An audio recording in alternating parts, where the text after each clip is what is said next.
So we've got our SOAP service and we're getting there with this, but we've still got a few issues. So for instance, if I go and run up this one, which is just a post request and doesn't pass in any content type, then you can see that we're still getting back this RESTful response of unsupported media type. And also, if I come in here, we can see that we get our successful request, but also if I just pass in any arbitrary operation, then I still get back a successful request. So both of these things are not what we want. So we need to go and look at input validation and see how we can tackle some of these so that they behave accordingly for a SOAP service.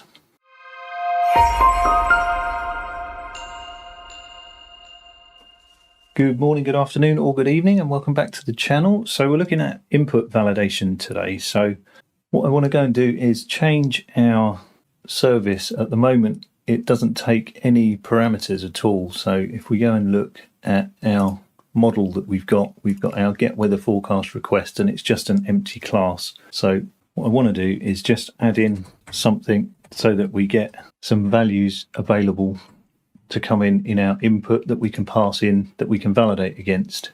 And then alongside that, I'm also going to augment the SOAP fault detail class that we created in the previous error handling tutorial.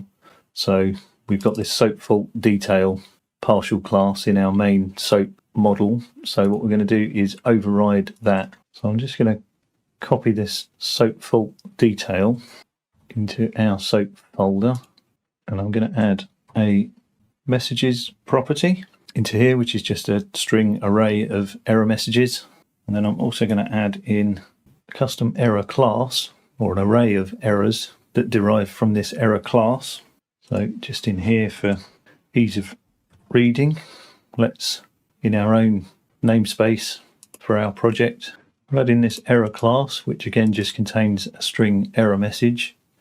And you'll see here it's referencing that it could have some classes derived from it called business rule or input validation error. So let's go and create a couple of derived classes.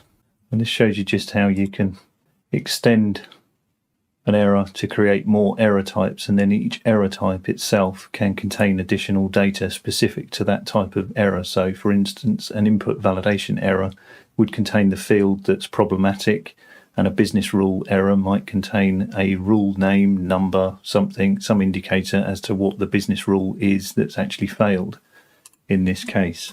So these are just example classes. You can obviously create your own and derive further ones as suits your needs, but this shows you how you can augment the SOAP fault detail with additional information. So now that we've got some error classes, let's jump over to our controller and let's have a look at our post method. And for now, let's just create a fake error scenario. So if that value input field that we just added in is set to 10, for instance, then we'll assume that that's an error scenario. So we can create ourselves a list of that new error class that we just created, and we can add into that error list a new error and give that message some error message. And then just to show you what these errors look like, we'll create an input validation error with some field that's at fault and a message to tell you why it's at fault. And we'll create an instance of that business rule validation error. So you can see that in a single call, you can pass back multiple different types of errors to detail what's gone wrong with your service. And then the last thing that we can do then is return a SOAP fault, which again was part of that error handling tutorial, to say that something's gone wrong, and we give it the detail, which is a new SOAP fault detail, and in that we populate from this error list that we just created. And then just to tidy up this method, so let's run this up. Let's give ourselves a new HTTP post request, and we're going to pass in that value. So let's send that in, and you can see that we get back our SOAP fault with our custom errors contained within it. You can see importantly here that it tells you what the type of each derived class is. So in your calling client, this is how you can determine if you've got an input validation error, so that you know the content is going to contain field name or a business rule error. So it would contain rule name, for instance. So that shows us how we can pass errors back and get a nice detailed error response. But let's go back to one of the other scenarios that I showed you at the start. What I showed you was that this works, but also if I pass in any operation into this service, it also just works, and that's not really what we want. We would want that to SOAP fault, saying it doesn't recognize that operation. So let's go and fix that up. So over in our controller base class, in our SOAP faults section, I'm going to add in a new method in here for SOAP operation not found. So this is obviously something that a lot of our controllers are going to want to return back. So we'll put it in our base class so that it's nice and reusable. And as you can see, it's just a simple SOAP fault that says it can't find the operation. And then back in our controller, we're going to move this around and refactor this a little bit. I'm going to create a new method in here called getWeatherForecast, so that this more accurately represents just a single SOAP operation. Then I'm going to take everything inside of our current post operation and put that in there, and then fix some of this up. And then I'm going to change the name of this to represent more what it's actually going to do, which is the operation selector. So we check if getWeatherForecast is not null. In other words, they've called getWeatherForecast, and if that's the case, then we can call our getWeatherForecast operation to go and process that weather forecast and return whatever response that's supposed to return. And if that's not the case, then because at the moment we only have one operation, which is getWeatherForecast, if that's not the case, the last thing that we do is return that new SOAP operation not found, to say that we don't recognize the type of operation that you're trying to call. So it shows you how you can extend this just to add in more operations into this particular SOAP service if you want to. So we run that up, bring up our test again, and we can still call getWeatherForecast, but now if I type in some arbitrary operation, I get back a SOAP fault now, this time with SOAP operation is not found. So that's good. That's tidied that one up. So the next one that we need to go and look at is if we don't pass anything in our payload. So we're giving it a correct application XML content type, but no actual body. And hence we get back this problem details response saying exactly what the problem is. But obviously we want this to be a SOAP fault. Let's go and have a look at that one.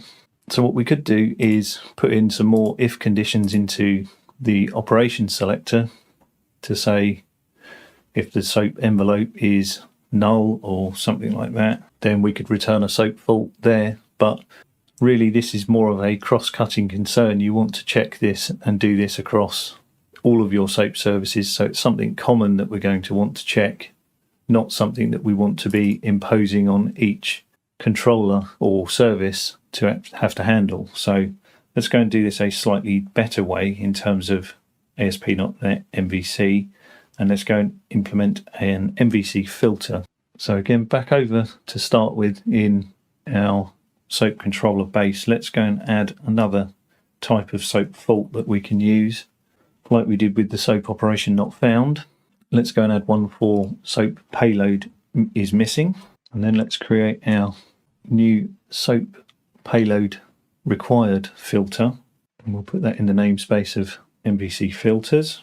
And this is an action filter, so before it calls our operation selector it will call this class, and what we need to do is override the on action executing method, and that's where we put our code.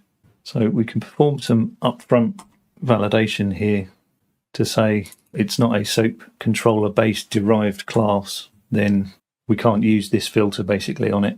So once we know that it's deriving from SOAP controller base, we can cast it appropriately to that. And then in this line, we are getting hold of the parameters that are being passed into the method to decide if it's a SOAP 1.1 or SOAP 1.2 request envelope that's being passed in. So if you remember, over in our controller, we pass in a SOAP 1.1 request envelope for a 1.1 service. And then we can do some more validation on that. So if there's more than one parameter that matches that, then it's not something that we can deal with. We only expect you to pass one envelope after all. We get the first parameter, and if that's not null, so we're definitely passing in that argument, then we can cast that parameter up appropriately to a SOAP request envelope and basically get the payload out of it. And then lastly but not least, we can validate against that payload parameter to say if payload is null or payload body is null, then we haven't got anything that we can actually process, so we should return the controller's SOAP payload missing error. So that's a fair bit of work up front, but what that means is now in our controller we can just go and add in that filter, and if we run this up and call that empty payload request again, we see that we still have exactly the same problem. And the reason for this is that the default binding is kicking in here because this is saying that this is a not null object.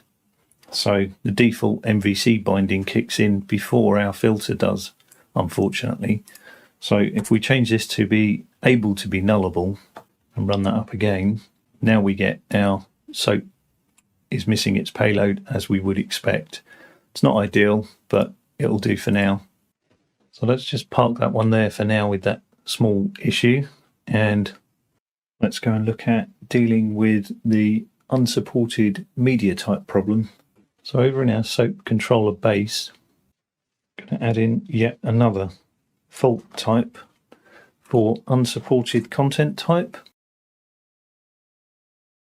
So alongside that unsupported content type, let's add in a default action into this base controller to do exactly that, catch unsupported content types, and you'll see why we're doing this in a minute. This is kind of a fallback action where it will then raise that unsupported content type, and then what we're going to do is over in here for our actual operation selector, we'll add in a consumes clause to say that we only expect this to take application XML. So basically if you don't pass in application XML with your request, then you will fall into this method here. I need to quickly go and do that for SOAP controller 2. And we need to go and quickly change some of the bits and pieces in the filter to deal with this. And so what we're going to do is add in some more validation into this filter to say if we don't have any parameters at all and the request content length is 0, then we can return SOAP payload missing. So when we run that up and run in one where it's missing the content type, we get the request is missing a payload. Where we send in one where it does have the content type but doesn't actually have a body, we get request is missing a payload. And where we send in an invalid operation, we get the SOAP operation is not found. So that's tidied up some of our validations, and we've also got custom validation as well.